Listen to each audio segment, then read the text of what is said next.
नमस्कार। आज हम बात करने वाले हैं एनवीएस द्वारा जारी किए गए एक नोटिफिकेशन के बारे में। ये एक बहुत बड़ा अपडेट है, बहुत बड़ी खुशखबरी है उन लोगों के लिए जो नवोदय में एडमिशन लेना चाहते हैं। और सबसे ख़ास बात ये है कि इस एडमिशन के लिए कोई भी आपको एग्ज़ाम देने की ज़रूरत नहीं है। आप डायरेक्ट अपने क्लास 10th के मार्क्स के हिसाब से इसमें एडमिशन ले सकते हैं। तो ये बेसिकली लेटर एंट्री के लिए है जो क्लास 11th में होता है। तो देखते हैं क्या नोटिफिकेशन जारी किया है। Notification for admission of students to class 11th against vacant seat during the session 2026-27। तो उसमें होता क्या है ना, पहले मैं बता देता हूँ कि तो हर साल क्या होता है कि 10th क्लास करने के बाद बहुत सारे बच्चे जो है अलग अलग जगह चले जाते हैं। कुछ लोगों को मेडिकल या फिर जेई की तैयारी करना होता है तो लोग स्कूल छोड़कर चले जाते हैं। इससे कारण क्या होता है, कुछ सीट वैकेंट हो जाता है। ठीक है।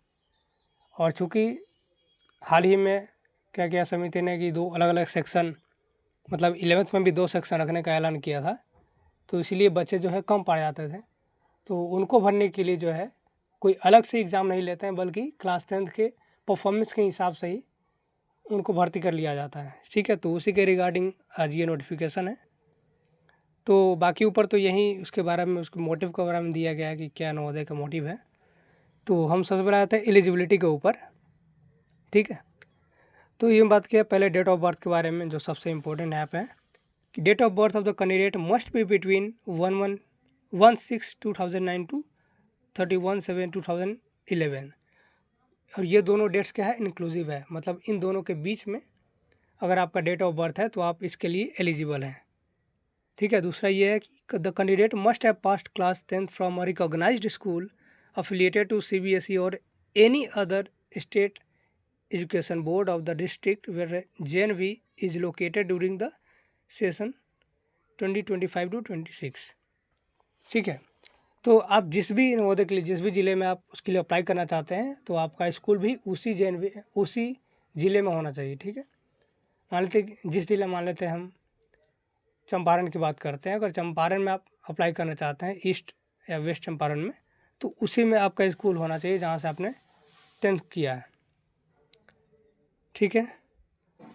तीसरा क्या है कि ओनली अ स्टूडेंट सिक्योरिंग 60% और above first class in class 10th is eligible to apply.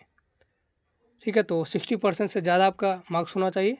The candidate opting for science stream must have at least 60% marks in science subject and the candidate opting for mathematics in any stream must have at least 60% marks in mathematics in class 10। ठीक है। तो अगर आप science लेना चाहते हैं तो 60% से ज़्यादा मार्क्स होना चाहिए, और मैथ के अलावा कोई और दूसरा स्ट्रीम लेना चाहते हैं उसमें मैथ के साथ में ही, तो 60% से ज़्यादा होना चाहिए आपका क्लास 10th के अंदर। ठीक है। अब क्राइटेरिया की बात कर लेते हैं, किस क्राइटेरिया के हिसाब से आपका सिलेक्शन होगा। अभी तो हमने एलिजिबिलिटी के बारे में बात किया कि कौन कौन से बात को आपको फॉलो करना पड़ेगा तभी आप इसके लिए एलिजिबल होंगे। अब बात करते हैं सिलेक्शन क्राइटेरिया, किस किस क्राइटेरिया के हिसाब से आपका सिलेक्शन होगा। पहला है preference will be given to candidate from CBSE affiliated schools. तो पहले आपको ये बताया कि जो जितने भी नवोदय है, केंद्रीय विद्यालय है, ये सभी क्या होता है, CBSE का अफिलिएटेड होता है, मतलब CBSE के साथ उनका टाई अप होता है। तो इसलिए CBSE के जो स्टूडेंट हैं उनको प्रायोरिटी यहाँ पे दिया गया है। अगर आप CBSE से हैं और अदर स्टेट बोर्ड के कंपेरिजन में है तो CBSE वाले को थोड़ा फ़ायदा होगा यहाँ पे। If seats will remain vacant, candidates from other recognized state board may be considered strictly in order of merit। ठीक है। तो पहले लिस्ट बनाया जाएगा, उसमें देखा जाएगा CBSE के कितने बचे हैं, तो पहले CBSE वालों को ये प्रेफरेंस दिया जाएगा। अगर कोई सीट वैकेंट होता है तो बाकी बोर्ड के लिए देखा जाएगा।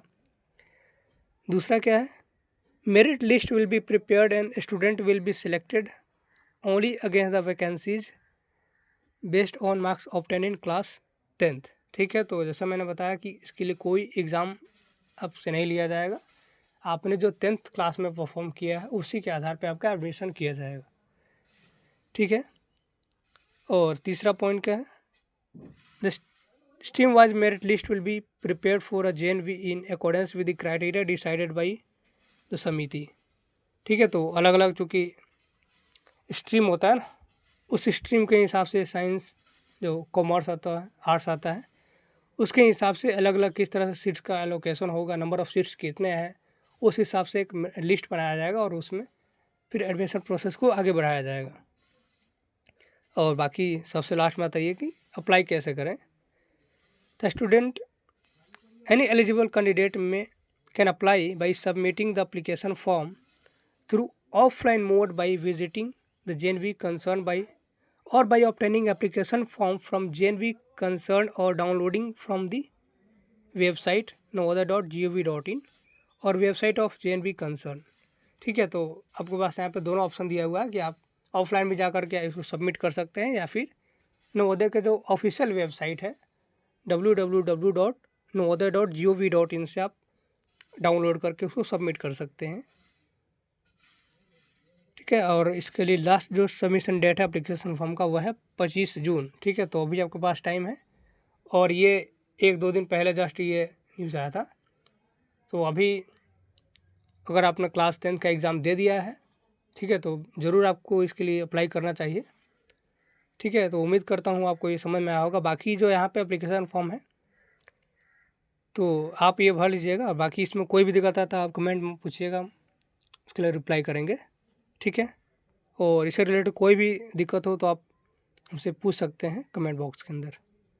ठीक है, तो उम्मीद करते हैं आपको ये सब समझ में आया होगा। नोटिफिकेशन तो एक बहुत बड़ा अपॉर्चुनिटी है आपके लिए, विशेष करके उन क्लास 10 के बच्चों के लिए जो 10th के बाद जिनको प्रॉब्लम होता है किसी कहीं कहाँ जाए या ना जाए, तो उनके लिए एक अच्छा प्लेटफॉर्म प्रोवाइड करता है नवोदय। ठीक है, तो उम्मीद करते हैं आपको वीडियो पसंद आया होगा। तो चैनल पर नया है तो चैनल को सब्सक्राइब कर लीजिएगा। तो मिलते हैं अगले वीडियो में, तब तक के लिए धन्यवाद।